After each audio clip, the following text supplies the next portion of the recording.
Breaking tonight, the British monarchy has done something it hasn't dared attempt in nearly 9 decades, and the political fallout could end the Prime Minister's career before dawn. 3 days ago, King Charles held a private 2-hour meeting with Nigel Farage inside Windsor Castle. No cameras, no ceremony. A confidential discussion that appears to cross one of the most sacred lines in British constitutional life, royal neutrality. Now, the details of that meeting are beginning to surface, and they are shaking Westminster to its core. Farage Reform UK had just published a policy paper titled Restoring Britain's Democratic Foundation, warning of parliamentary overreach and the erosion of public trust in Britain's institutions. According to multiple palace sources, the king personally requested the meeting after reading that proposal. And it was during that conversation, insiders claim, that Charles uttered 12 words that have now ignited a constitutional storm. Perhaps it's time for fresh thinking in Westminster. The current path seems unsustainable. 12 words, and Britain's political order may never look the same again. The meeting was meant to remain strictly confidential. Royal protocol demands that the monarch stay above politics. The last time a British sovereign held private strategy talks of this nature was in 1936, when Edward VIII conferred with Winston Churchill during the abdication crisis. But within 48 hours, the story was everywhere. Every front page, every broadcast. The leak didn't come from Reform UK. Sources say they had every reason to keep it quiet. Instead, it appears the breach came from within Downing Street itself. Labour MPs, furious at seeing their own leader politically outflanked, allegedly tipped off the press to damage him. The Times broke it first. Then the BBC, Sky News, The Guardian, The Daily Mail, one after another. Within hours, it dominated the national conversation. If the leak was meant to embarrass Keir Starmer, it backfired catastrophically. Sources inside Number 10 described the Prime Minister's reaction as explosive. During an emergency cabinet meeting, he reportedly stormed a room, slamming papers on the table. Deputy Prime Minister Angela Rayner would later describe him as a man possessed. Then came the moment that could define or destroy his premiership. According to multiple witnesses, Starmer struck the cabinet table and shouted, "If Charles wants to play politics, I'll show him how the game is really played. The monarchy serves Parliament, not the other way around." He's forgotten his place. Gasps reportedly filled the room. Ministers exchanged stunned glances, but Starmer continued. Education Secretary Bridget Phillipson later told colleagues that he added, 30 years of constitutional tradition, that's just old men in fancy clothes playing dress-up. This is 2025, not 1725. If he wants a fight, he's got one. No sitting prime minister in modern British history has ever spoken about the monarch in such terms. Not during the abdication crisis.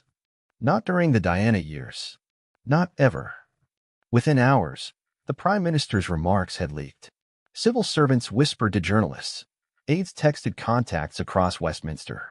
And within minutes, the internet detonated. By dawn, #Starmer versus the King was trending worldwide.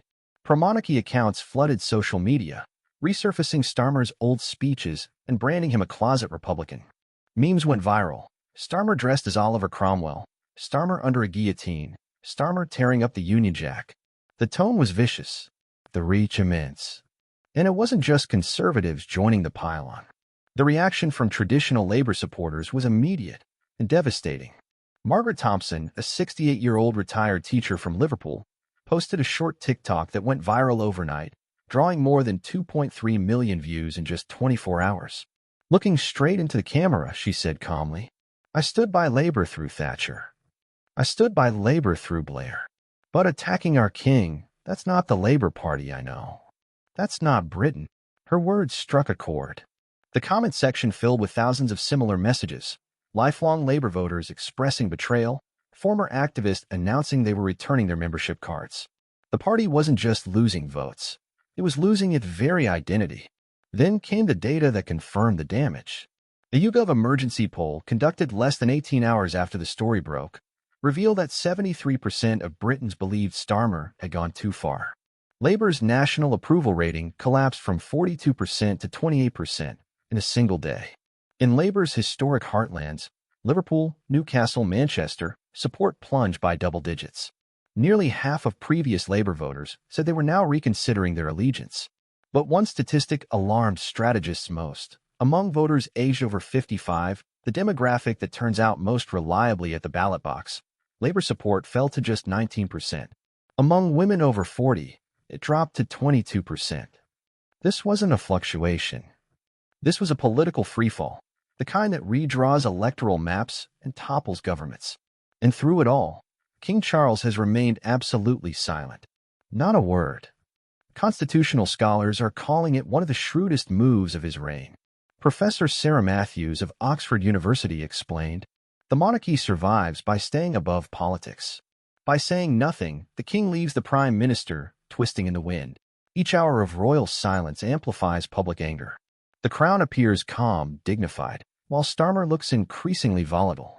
Palace insiders say the king is privately wounded by how his office has been dragged into political theater, but outwardly, he remains composed. No emotion, no comment, just quiet strength. And that stillness, analysts say, is precisely what makes Starmer's outburst look even more unhinged." Inside Labour headquarters, panic has reached fever pitch. A WhatsApp group, bluntly titled Damage Control, ballooned to more than 40 MPs overnight. Messages flew. Should we defend him? Should we distance ourselves? Should we replace him? Veteran MP Diane Abbott reportedly told colleagues, "In 40 years in this party, I've never seen a leader self-destruct like this. He's damaged all of us." Names for succession are already circulating. Angela Rayner, Rachel Reeves, even whispers of Ed Miliband as a temporary safe pair of hands. Meanwhile, the exodus continues. Transport Secretary Louise Hay resigned after what insiders described as a ferocious shouting match with the Prime Minister. 2 junior ministers followed within hours. Chancellor Rachel Reeves, Starmer's closest ally, has remained conspicuously silent. Her absence from television studios has been noted across Westminster. And while Labour burns, Nigel Farage is exploiting the crisis with surgical precision. Standing outside Reform UK headquarters, flanked by Union Jacks, Farage delivered what many are calling the speech of his career. "While others attack our king, Reform UK stands with the crown. While others tear down our traditions, we defend them. While others forget what it means to be British, we remember." The optics were impeccable. Labour appeared at war with the nation's traditions, while Reform UK positioned itself as the defender of British identity. The impact was immediate. Reform UK's membership surged by 400% in just 3 days. Small donors poured in, disillusioned former Labour supporters, everyday voters, all rallying behind the party that, in their eyes, stood with the king. For Nigel Farage, this isn't just a good week, it's a defining one. The moment his movement shifts from the fringes of protest politics to the threshold of national power. The Conservatives, still nursing wounds from years of internal conflict, now find themselves in an unexpectedly comfortable position. And their leader, Kimi Badenoch, has played it with precision. She hasn't gloated. She hasn't overreached. But her message was cutting and unmistakable. The Prime Minister has shown utter disrespect for our constitutional monarchy and for the millions of Britons who cherish it. This isn't a political disagreement. It's an assault on the very foundations of our democracy. One senior Conservative told The Telegraph, "We couldn't have written a better script ourselves." And it's not only Britain taking notice. The crisis has gone global. In Canada, Prime Minister Justin Trudeau was asked directly about the controversy. His answer was diplomatic, but the subtext was unmistakable. "We respect the important role constitutional monarchy plays in parliamentary democracy." In other words, even Canada is questioning the sanity of Britain's leadership. In Australia, opposition leader Peter Dutton was less restrained. He branded Starmer's remarks disgraceful, saying they had undermined international respect for British leadership. Even across the Atlantic, American news networks led with the story.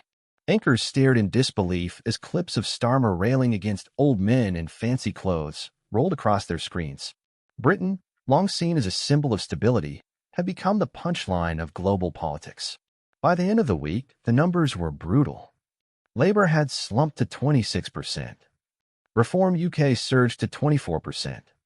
The Conservatives held steady at 32%. For the first time in British history, Nigel Farage was within striking distance of overtaking Labour as the official opposition.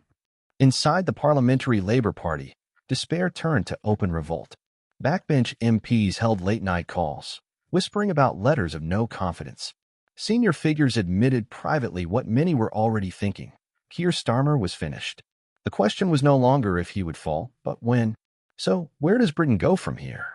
Labour is fractured, fighting for survival. The Conservatives are steadier, but facing a rejuvenated threat from Reform UK. And the monarchy, long dismissed by critics as a ceremonial relic, now stands taller than ever.